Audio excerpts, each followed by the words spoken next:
The chief of the United Nations, Ban Ki-moon, admitted that he was heavily pressured by, quote, member states after the Saudi-led coalition in Yemen was blacklisted for killing children.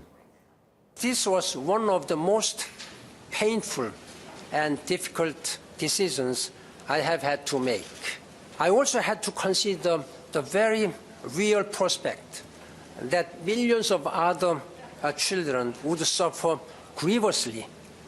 It is unacceptable for member states to exert undue pressure.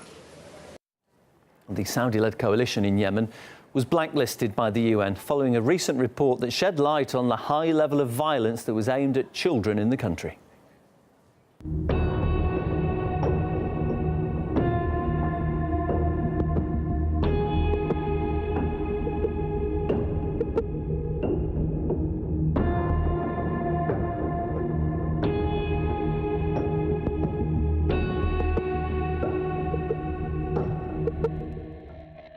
Behind the scenes, UN officials spoke more bluntly about the kind of pressure Gulf states put on the UN to get the Saudi-led coalition off the hook for killing children in Yemen. UN diplomats who spoke with Reuters on condition of anonymity said it was, quote-unquote, real blackmail involving bullying, threats, and pressure. The sources said Saudi Arabia and its allies have threatened to cut funds to various UN programs, and this has prompted the UN chief to do what he did, which was to reverse the damning report of the killing of children in the attacks by the Saudi-led coalition.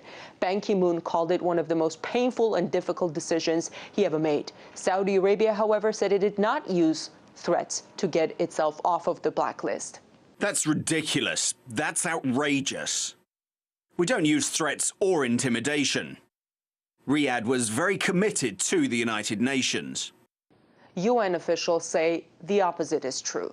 This is not the first time we hear about Saudi Arabia applying pressure to get what it wants. Most recently, Saudi Arabia threatened to sell off more than $700 billion worth of its U.S. assets in response to a move by the U.S. Congress to pass a bill that would allow 9/11 victims to sue Saudi Arabia. President Obama said he would not sign the bill into law. And this leaves many with the question, are we seeing a certain pattern of behavior here?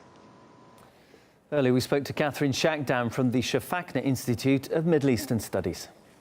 Saudi foreign minister warned that Saudi Arabia would cut all ties with the UN and would call on all friendly Arab countries to actually follow suit and do the same. And added to that, they said that they would as well remove all funding that they promised to UN agencies. Bearing in mind that the Saudi Arabia is single-handedly, I would say, finance a lot of UN agency in different countries in Africa and the Middle East. The UN is standing to lose millions and millions in funding.